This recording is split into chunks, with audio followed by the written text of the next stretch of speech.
off we went. You see, listen to those stupid announcements. There's no announcement. That's why I don't fly private. Okay? That's why I like to fly with other people. There's at least 3 people out there that never been on a plane that deserve to live. So I like being on planes with those first timers.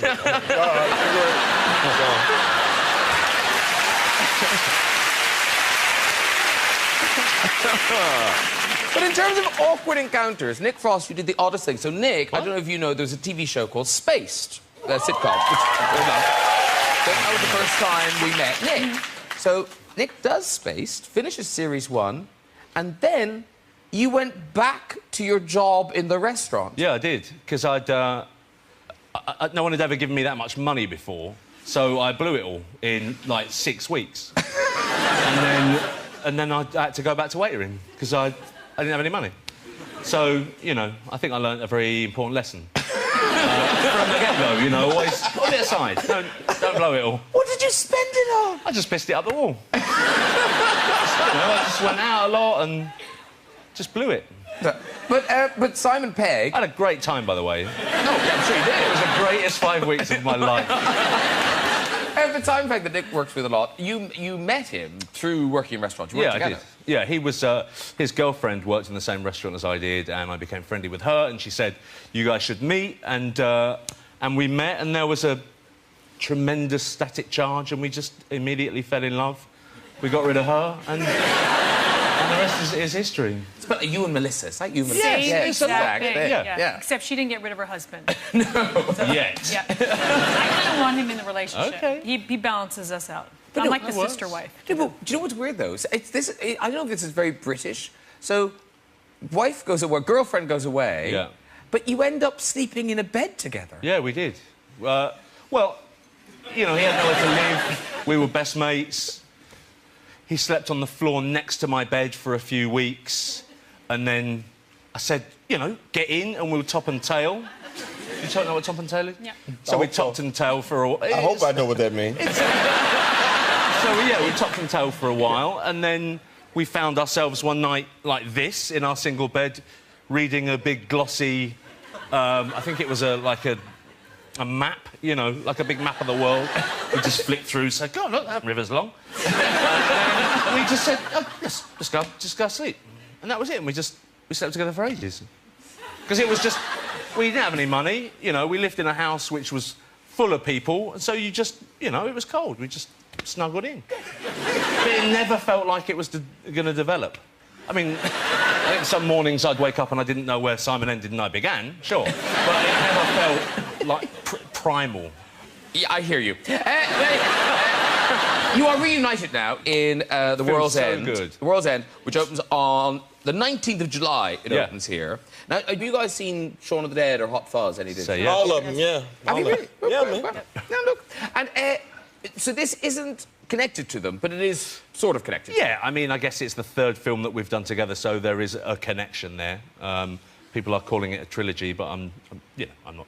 It's 3 films. If you want to call that a trilogy, then go right ahead. And this one, it's essentially, it's like a pub crawl meets kind of Armageddon. Armageddon, yes. Barmageddon, as we call it. Thank you. Oh, is that being used in publicity? I think it is, yeah. Good. Yeah. It's Barmageddon. Barmageddon. Yeah. That was mine. Yeah, I mean, the story is essentially 5 guys who haven't seen each other for perhaps 20 years reunite to do this famous pub crawl in their, you know, what was their hometown. So, you know, it's like... I mean, in terms of Shaun of the Dead, that was a love story, but there happened to be a zombie apocalypse going on in the background. Yeah. And it's about, you know, life goes on. Despite Barmageddon. Despite Barmageddon. Well, our clip is from the start of the movie, where Simon Pegg's character is trying to bring the old group of friends. Something has happened between Simon Pegg and I's character, which completely ended our relationship, and now he's trying to get me on board, essentially. Thank you. Here's the... There we go. Looks like we've got the whole thing. Can we do that? I love it. Now, Sandra Bullock. We must talk about your Oscar win. Because how fabulous. In 2010... love an Oscar winner. We love an Oscar winner. And for anyone, obviously getting an Oscar is great, or being nominated is great. But because... Samuel. What? No, what I'm trying to say is... It's never just an honor to be nominated. Fuck that.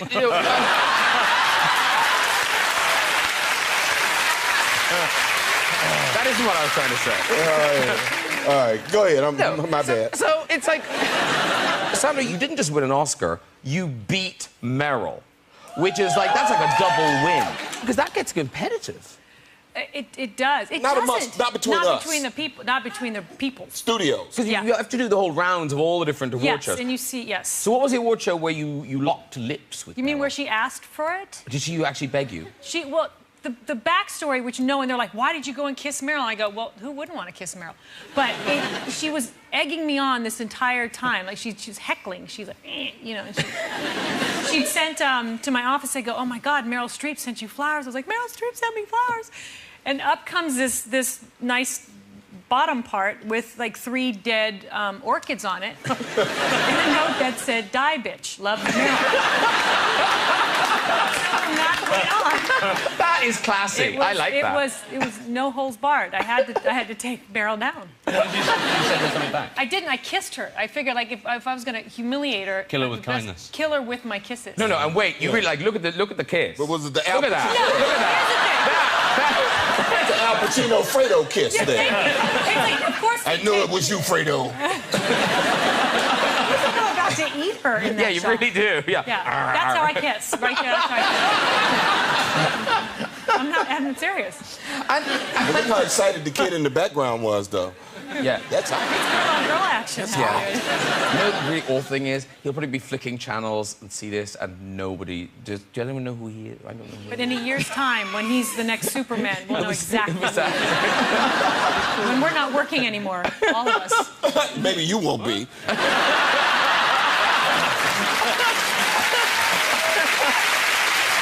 Now I have a wife who shots. I have to work. All right, Samuel, let's celebrate. You were nominated. You've been nominated for an Oscar once. Yeah. It's a good thing, no? Fuck, man.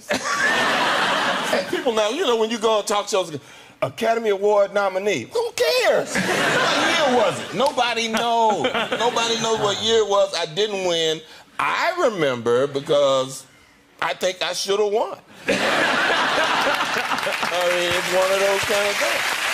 But actually, you are sort of famous as one of those people who didn't bother with the fake smiley clappy bit. You didn't do that, did you? That's true. I did say shit when I didn't win. I didn't know it. Well, yeah, I did. Because we wanted to show a clip of you not winning an award. That costs money, doesn't it? So much money. The Oscars should be made of gold. They charge much for the clips. Really? Yeah.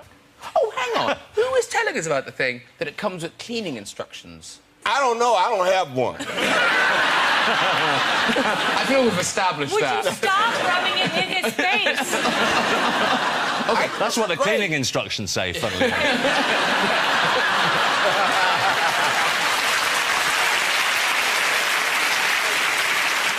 I feel bad because we've focused on Samuel not winning an award for some time. Yeah, which is... So we can quickly big him... No, we can quickly big him up, though, because, and this is something to celebrate, you are in the Guinness Book of Records, Samuel L. Jackson, as the highest-grossing actor of all time, $7.4 billion. Wow. A lot of money for a lot of people. Only I had 10% of that. Yeah. You know? Yes. Because I suppose part of it is because you're in, you know, big, successful franchises. Well, I've been in a couple of big movies. Most of them called Star Wars. That's a huge franchise. And I did a couple other movies that were kind of cool. I remember when George told me I was going to pass Harrison as the #1 box office actor of all time. He was like, well, when this movie comes out, you'll pass him. And I was like, I'm probably going to pass him this year then, because I did a little movie called The Incredibles I think is going to make some money. And made some money. It was fine. It was fine. But yeah, it's been kind of great being in some big movies. Yeah. Like, yeah. But Jurassic Park's a big old movie. But I like the fact that you aren't, you know, because you're very cool, but you're not shy about saying, I want to be in that film. Yeah. Like Star Wars, as you said. I want to be in Star Wars now, too, when Jay plays Star Wars. I mean, come on, Jedis fall from incredible heights, and a lot of them have lived with one hand. Yeah. You know, so I think I can handle it. I think they can just come back to life. Why can't they? Why can't the Jedi? Yeah, they can. You know, their midichlorians can reform and they can. Hey. There you go. I can't imagine knowing that much. You should see my cellar.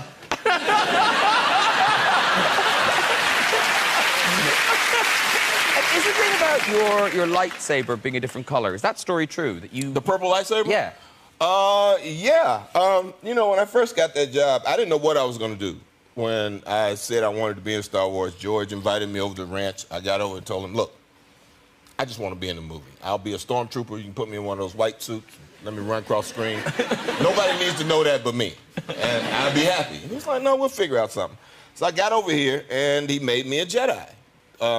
You know, and I was pleased. I did some scenes with Yoda, and I did some scenes with Liam, and everything was great. And then I came back the next year, and I was like, okay, he didn't kill me off. And there's we had this big arena fight scene with all these Jedi in there fighting or whatever. And I was like, well, shit, I want to be able to find myself in this big old scene. So I said to George, you think maybe I can get a purple lightsaber? And he's like, lightsabers are green or lightsabers are red. And I'm like, yeah, but I want a purple one. You know, I'm like the second baddest Jedi in the universe next to Yoda. You think? He said, let me think about it. And when I came back to do reshoots, he said, I'm gonna show you something. It's already causing a shitstorm online. Yeah. And he had the purple lightsaber, and I was like, yeah. Oh, yeah. So I could find myself in that big fight scene in the middle of that, you know. There's like 300 lightsabers in there. There I am right there. I love how George Lucas talks like they're real things. Oh, they can only be make the blue or purple red. one now. Oh, yeah, that's dope. Yeah, they make it. Oh, hang on. Wow. There you go. That's the expensive one. Awesome. No, there's nothing to do with it. It just... What? Well, there's a couple things you sorry. can do with it, and one of them would be give it to me. Oh. That's someone in the office would be You know, so can I just say, upset. someone in the office is Someone in the office crying. is going to be really pissed. There you go. I'll touch Look it, at it'll that. be worth Oh more. my God. How do you feel? You know who would love this? My son. Oh, actually, if you hit it, it No, does but- things. Yeah, Oh it my makes God. noise. Yeah. Look at that. If my son had that, I would be decapitated. He does. No. I have the real one at home that has bad motherfucker right here. Are you serious? Yeah. You look good. See, she's auditioning. I'm She's telling you. auditioning. Job is in. It's like going up for bat, isn't it? Yeah, you can be. Like that? Oh, yeah. This is amazing. This gives you power. Yeah, you look good with it. I feel good. Don't touch that part. Oh, you don't touch that? No. You burn your fingers like... Ah! Yeah. Whoa. That's It just went off in your hands. So sorry. Somebody said that before. Are you sure? Are you sure? Yes, I'm sure. I have that Maybe one in the my person- closet. Say, it's not his to give away. And in interviews, I've heard you talking, Samuel, about... Because actors always complain about having to do green screen. We don't complain.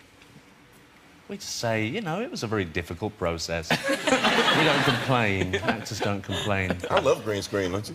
Because, Sandra, you've just finished, is it Gravity? Yes. The George Clooney, you and George Clooney in space. Was that all green screen?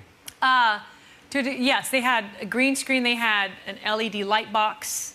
They had the most insane contraptions that had never been used. I'm hung up on 12 wires on some black stick. Oh, it was amazing. Hung up on 12 wires with George. So is he as hot as he thinks he is? Yes. Yes, he is.